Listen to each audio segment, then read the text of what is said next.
Now let us start with the module 1 part 2. Now you will see how the classification of mechatronic products are done. In class 1, primarily we have got mechanical products plus electronics. In class 2, traditional mechanical system plus updated electronics, for example sewing machine, some automated line. In class 3, we have got a traditional mechanical system plus internal mechanism replacing by electronics. That is, one electronic watch is an example. In class 4, we have got mechanical plus synergistic integration of electronic products. Example can be washing machine. What is the future of mechatronics systems? It is very difficult to exactly predict what is going to happen in the future, but with a limited knowledge we can say that now the trend is towards the intelligent products, intelligent machine. For example, Google car, highly automated machine, etc. is coming as intelligent product. Fully unmanned vehicle. There are some of the examples. It is a evolutionary process. It is not at all an revolutionary one. It's a evolution is happening in this field. Here I come up with a futuristic trend. A set of people are waiting outside in a meeting room, either to see a doctor or just waiting for an interview. Each person is monitored how it is being done. So this person's attitude is checked. For that, accelerometer is used. His relaxation, his mood is sensed through relaxation using pressure sensors. His anxiety or his attitude can be checked through sweating, heart rate monitoring, muscle contraction, etc. So before entering the meeting, entering for a meeting or an interview or a doctor, to consult a doctor, each person can be to some level screened or monitored. This is particularly important in the case of some of you may be going for SSP interview and all. They will closely follow up the person for their personality to check what type of person you are.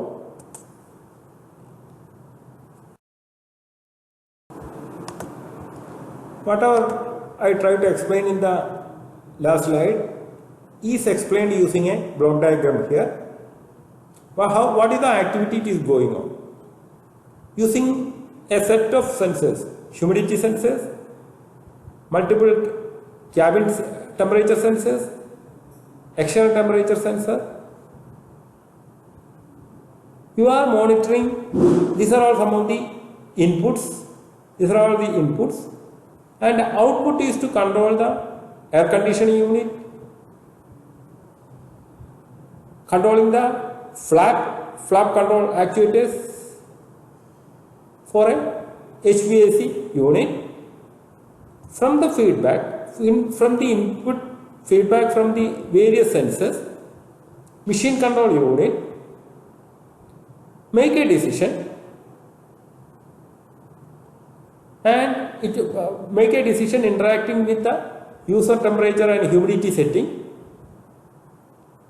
and it will be displayed on the LCD. A set of drivers or actuators are initiated to control air conditioning unit. In this example, it is air conditioning unit and flap control actuators. So this is how it is decision.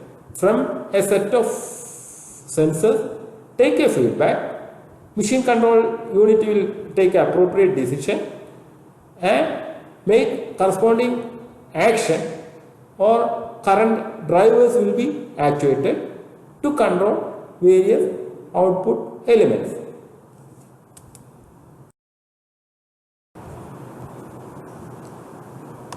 Now we will see how present days autonomous vehicle are making use of various sensors for monitoring and control the activities. Various sensors used are lidar, camera, radar, ultrasonic sensors, onboard unit, wheel encoders, GPS, etc. From all this feedback, it will be making this autonomous vehicle will be making a maneuvering decision.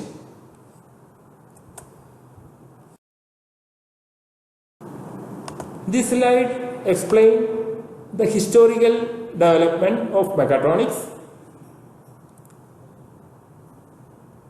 Up to 1920, increasingly we are using electrical drives. From 1920 till 1955, we are going for automatic control.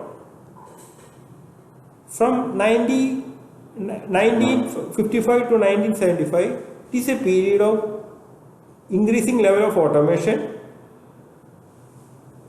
with the invention of computers and miniaturization of many electronic devices. From 1975 onwards, increasing level of integration of the process, and with the evolution of computers, our integration level has gone up. So this period belongs to, after 1975, some of the development are mobile robotics, SIM, computer integrated, SIM stands for computer integrated manufacturing, magnetic bearing, automotive control. So different period, what happened to different technology area in up to 1900, pure mechanical system, then 1920 mechanical system with electrical drive, 1935 mechanical system with automatic control, 1955 mechanical system with electronic control and sequence control, till 1975 mechanical system with digital continuous control and digital sequential control, and 1985 the developments are happened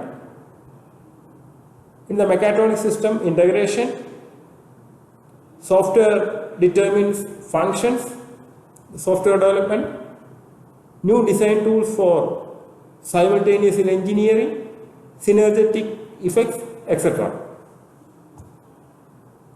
So in this different period, some of the equipment that are being developed. So up to 1920, some of the developments are steam engine, dynamos, circular pump, combustion engine, mechanical typewriter.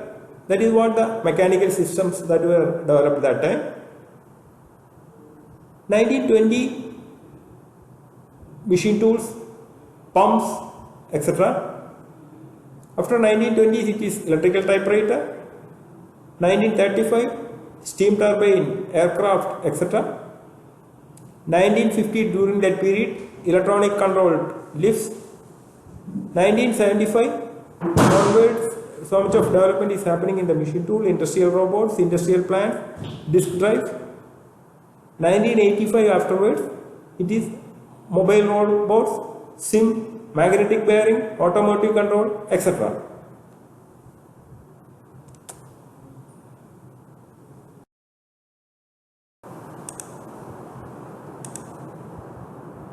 Some of the examples of mechatronic systems are given below. Automotive systems, drive-by-wire, camless engines, robotics area, humanoid, telemedicine, remote surgery, household appliances. Some of the developments are in washing machine, iron box.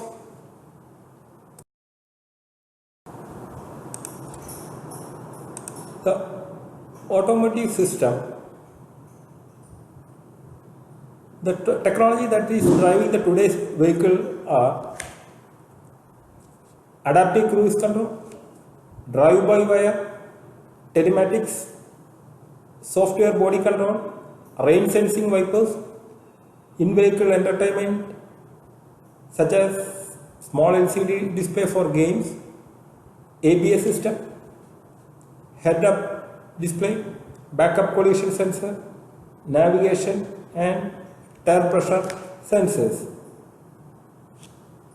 The technology transition that is happened in automotive industry or planned for the next 5 years is explained below. From gasoline to hybrid fuel, that is fuel cells and hydrogen, mechanical connection to drive-by-wire, adoption and implementation of IT standard in technology of the car such as surfing in the net for navigation and other purpose. Google car is an example for that. On demand to always on vehicle connectivity to the internet. This slide shows how the application of mechatronics systems has changed the automobile technology. The earlier system, for engine control you are using throttle control.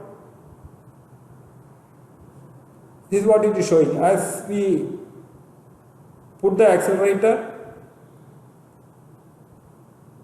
you are using throttle valve system from the engine.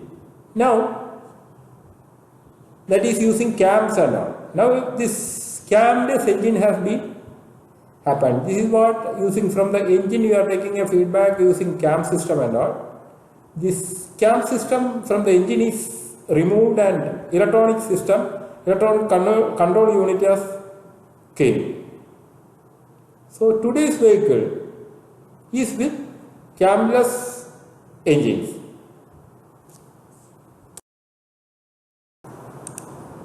So today's drive-by-wire system or X-by-wire system. So many mechanical connections and systems are replaced by mechatronic connections or systems. The old days we are using push rods, rack and pinion, steering column, overhead cams, etc. for control is replaced by sensors, actuators, embedded controller, control software, etc. You can see a feedback is going from tire sensors to the control unit, and over and above there will be so many feedback arrangements in the control, and from the feedback the control is happening.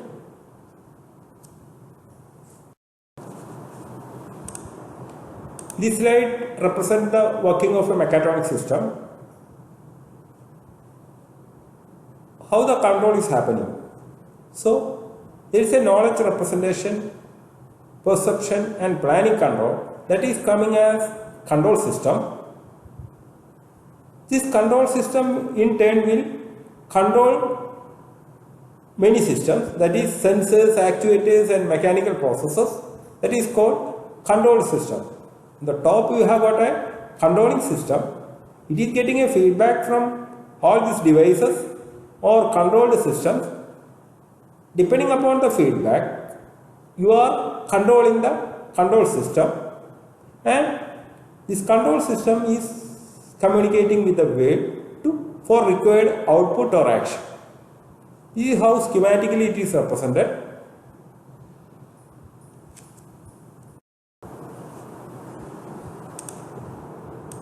In this slide, it is explaining how the control is happening and various elements that is coming in the mechatronic system control. The elements that are coming in mechatronic system are actuators and sensors. I already explained in the previous slides. Signals and conditioning, digital logic system, data acquisition system and software, computer and display services. So this is how the flow of or control flow is happening from digital system to the computer. Conditioned signal is flowing from the computer. It will be actuating the actuator. This actuator in turn will control the process. From the process, a feedback is we are getting through sensors, and from the sensors, conditioned signal is coming to the digital system again to further control the computer or for decision making. This computer, the process flow is shown here. There is a data log, a display unit, and a program, software program control unit, or normally in CNC machine it is a PLC control unit will be coming up. Now we will explain in this slide how a digital weighing machine, this control is happening.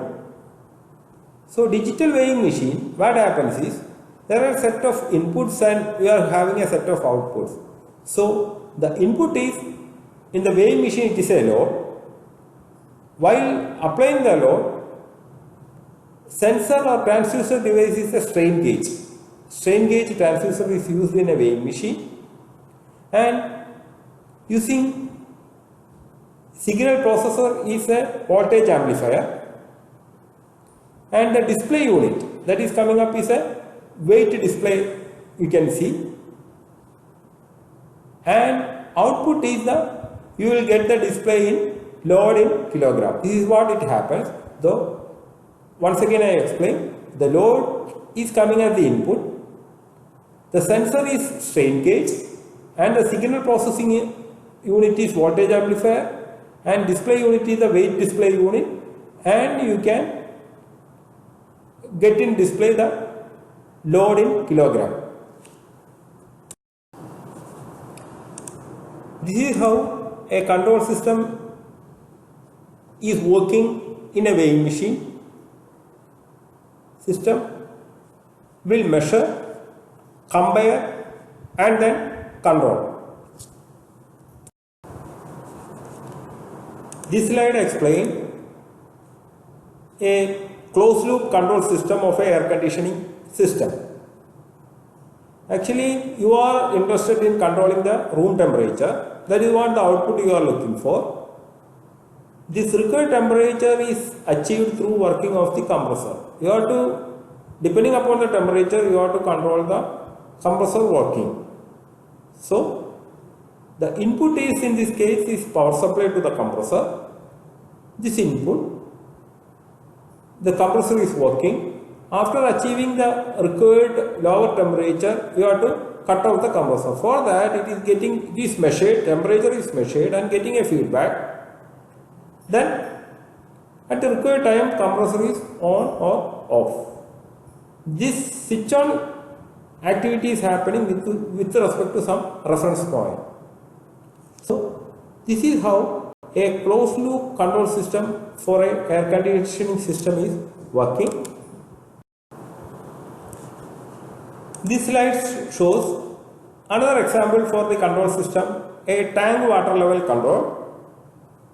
Here what happens is you are supplying water to a tank using a valve. The required time the valve should be open and closed.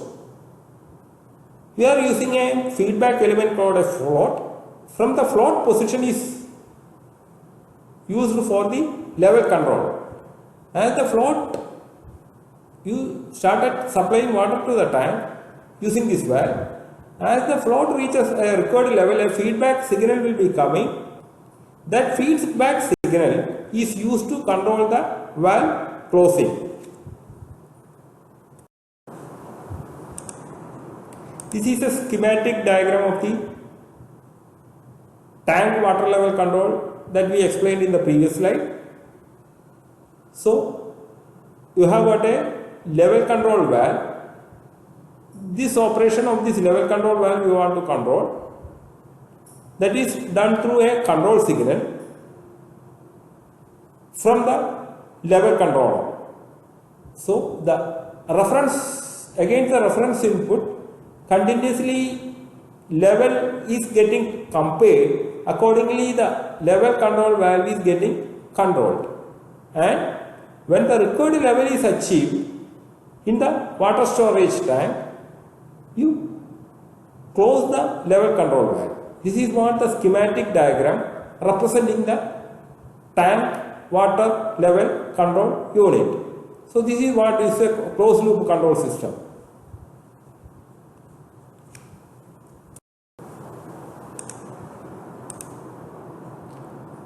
This slide shows various elements of a tank water level control system.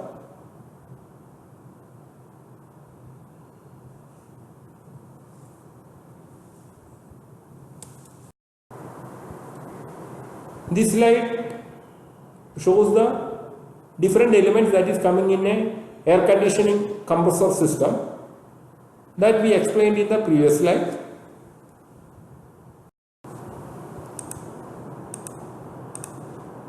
A comparison of open and closed loop systems. The closed loop system is costlier compared with the open loop system because of the more number of elements are coming in a closed loop system.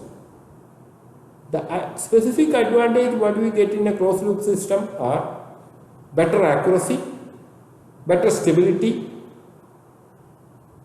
output optimization, disturbance handling. These are all some of the advantages you get in closed loop system. Of course, because there are certain advantages, the cost also will be on the higher side for a closed loop system. Some of the basic measurement characteristics that is you supposed to know for dealing with the mechatronics. One is called range. That is the difference between maximum and minimum value of the sensed parameter. Resolution, the smallest change the sensor can differentiate. Accuracy, difference between the measured value and the true value. Precision, ability to reproduce the results repeatedly with a given accuracy. Sensitivity, ratio of change in output to a unit change of the input. Zero offset, a non-zero value output for no input. Range and resolution. The range. The range of a sensor is difference between minimum and maximum input that will give a valid output. For example, a common type of K thermocouple has a range 800 degrees centigrade. What it conveys is it can measure a temperature from minus 50 degrees centigrade to 750 degrees centigrade. Resolution.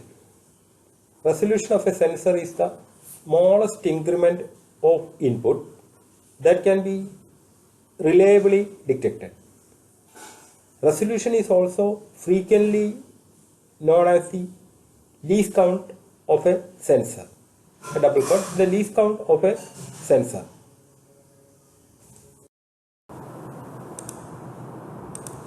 Sensitivity. Sensor sensitivity is defined as the change in output per unit change in the input. Again, the sensitivity of a digital sensor is closely related to the resolution. It can have a linear or non-linear behavior. Here we can explain with a linear behavior. Here we are saying x and y, a curve is shown.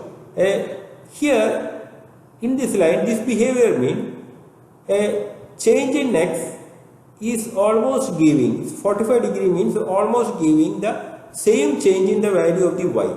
whereas this curve, it is more sensitive. A small change in x, it is reflecting a larger value of the change in the y value. So, the detection will be better in this case. So, this is how we are talking about the sensitivity. And so, the sensitivity of an analog sensor is the slope of the output versus input line.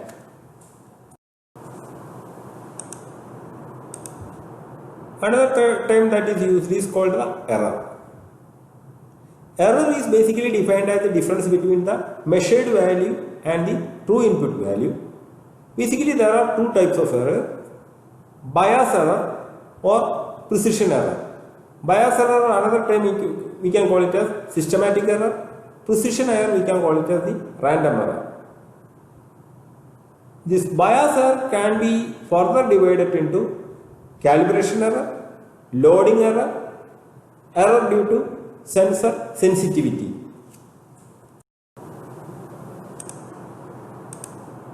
Repeatability and reproducibility. This term many a times is misinterpreted in many occasions. A measurement system must first to be accurate, then to be precise, and to be repeatable before it can be reproducible. So, repeatability refers to the sensor's ability to give identical output for the same input. Precision or random error causes a lack of the repeatability. This, with an example, I will explain in the next slide.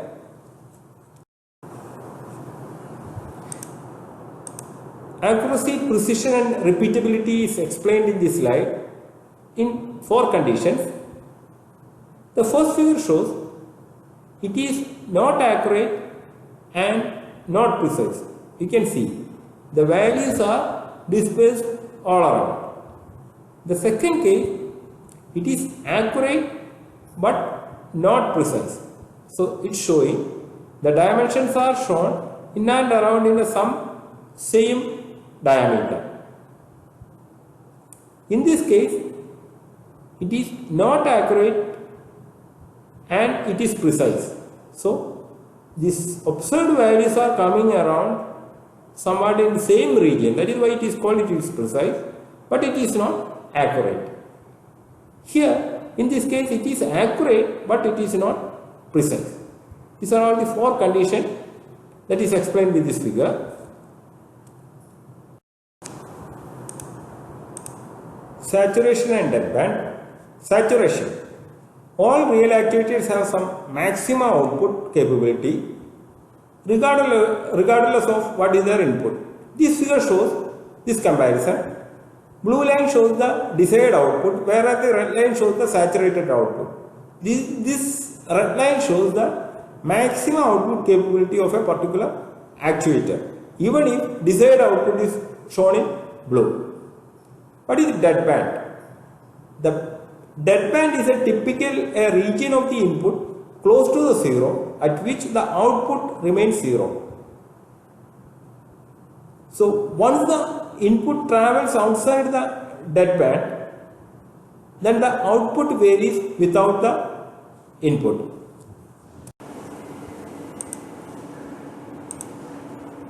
Linearity.